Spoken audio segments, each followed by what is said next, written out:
Assalamualaikum warahmatullahi wabarakatuh. Selamat jumpa lagi dalam video pembelajaran blog keluhan. Kali ini kita akan belajar cara membaca X-ray kepala. Disusun oleh Dr.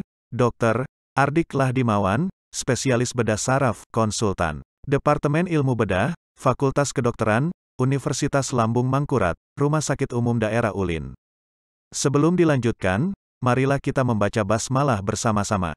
Bismillahirrahmanirrahim. Pemeriksaan penunjang untuk neuroimaging diantaranya adalah 1. X-ray 2. Computed tomography scanning atau CT scan 3. Magnetic resonance imaging atau MRI 4. CT atau MR angio 5. Digital subtraction angiography atau DSA. Selain itu terdapat pula modalitas lain, seperti ultrasonografi atau USG, dan transkranial Doppler. Fokus kita kali ini adalah bagaimana cara membaca hasil pemeriksaan X-ray kepala. Pembahasan lebih lanjut, silakan membaca di buku Ajar Ilmu Bedah Saraf seperti yang terlihat dalam video ini. Foto polos X-ray masih sering dilakukan terutama di daerah-daerah yang tidak memiliki fasilitas pemeriksaan radiologi yang lebih canggih. Dilakukan pada kasus-kasus trauma yang dicurigai adanya fraktur kranium maupun fraktur spinal.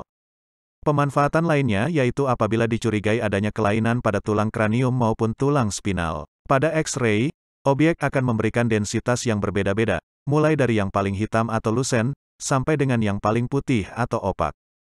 Pada gambar menunjukkan, ada 5 tingkatan densitas pada X-ray, yaitu 1. Putih atau opak, warna hasil pencitraan untuk benda logam. 2. Putih keabuan, untuk tulang atau kalsifikasi. 3. Abu-abu, untuk jaringan lunak seperti air, otot, fasia, saraf, dan lain-lain. 4. Abu-abu kehitaman, untuk lemak, dan 5. Hitam atau lusen untuk udara. Agar memperoleh gambaran 3 dimensi, maka teknik pemeriksaan yang dilakukan harus mencakup minimal 2 bidang. Bidang yang umum digunakan adalah bidang koronal, dengan arah sinar antero-posterior atau postero-anterior, dan bidang sagital dengan arah sinar dari lateral baik dari kiri maupun dari kanan. Teknik pemeriksaan lain yang dapat digunakan antara lain, oblique, water, submento vertex dan open mode. Cara membaca hasil X-ray. Hal-hal yang perlu diperhatikan dalam membaca hasil X-ray adalah, secara umum, pastikan film X-ray atau ronsenograf yang akan dibaca adalah benar yang dimaksud. Dapat dicek identitas yang tertera pada film atau layar monitor. Nilai kelayakan hasil penyinaran. Pada ronsenograf dapat dinilai dari A. Sentrasi objek, yaitu seluruh struktur tulang yang dicurigai atau ingin dilihat kelainannya. Semuanya harus tergambar atau termuat pada ronsenograf. Jadi tidak ada yang terpotong.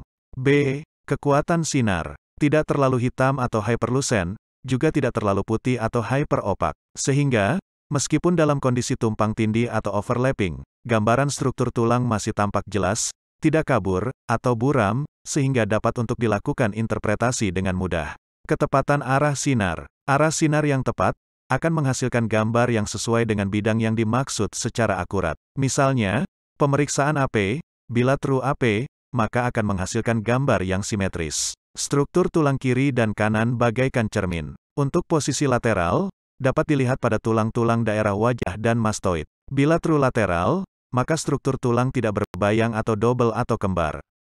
Identitas. Ada 2, yaitu A. Identitas pasien. Seperti nama, umur. Identitas ini jarang dicantumkan, terutama pada mesin yang manual. B. Identitas radiologi. Umumnya yang dicantumkan adalah nomor pemeriksaan, tetapi bisa juga dicantumkan nomor RMK-nya.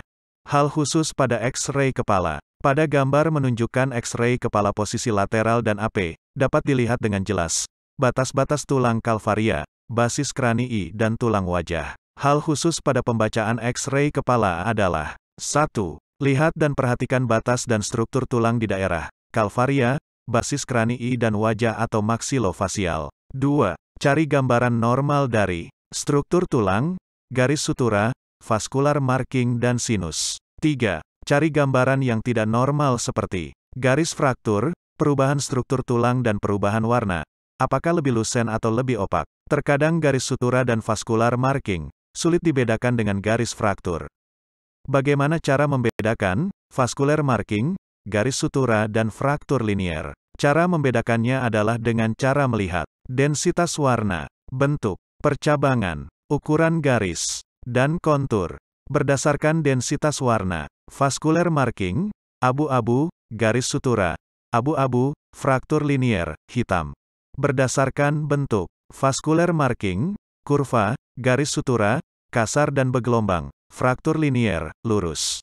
Berdasarkan percabangan, vascular marking, bercabang, garis sutura, ujungnya bertemu dengan sutura lain, fraktur linier, umumnya tidak bercabang. Berdasarkan ukuran garis, vascular marking, lebar dan menyempit ke ujung distal, garis sutura, kasar dan lebar, fraktur linier, umumnya sangat sempit atau tipis. Berdasarkan kontur, vascular marking, mengikuti distribusi arteri meningia media, garis sutura, mengikuti garis sutura sesuai anatomi, fraktur linier, tidak mengikuti. Berikut adalah contoh gambaran X-ray, yang menunjukkan adanya garis sutura, fraktur linier, dan vascular marking. Contoh gambaran patologis pada X-ray, dengan fraktur linier, fraktur diastase, fraktur kominutif dan fraktur stellata. Panah putih, menunjukkan fraktur linier posisi AP dan lateral, di parietal kanan. Panah merah, fraktur diastase di sutura koronaria kiri. Sedangkan lingkaran merah adalah fraktur kominutif dan stellata. Contoh gambaran patologis pada X-ray, dengan fraktur depres atau impresi. Fraktur depres atau impresi yang terletak di parieto-oksipital kanan, dapat dikenali karena adanya gambaran double kontur. Double kontur, lihat lingkaran merah, yaitu gambaran lusen dan opak yang berdampingan pada X-ray. Sekian pembahasan kita kali ini. Tetap tenang dan ucapkan Alhamdulillah. Terima kasih atas perhatiannya, sampai jumpa di video berikutnya. Salam Kampus Bungas. Akhir kata, wassalamu alaikum warahmatullahi wabarakatuh.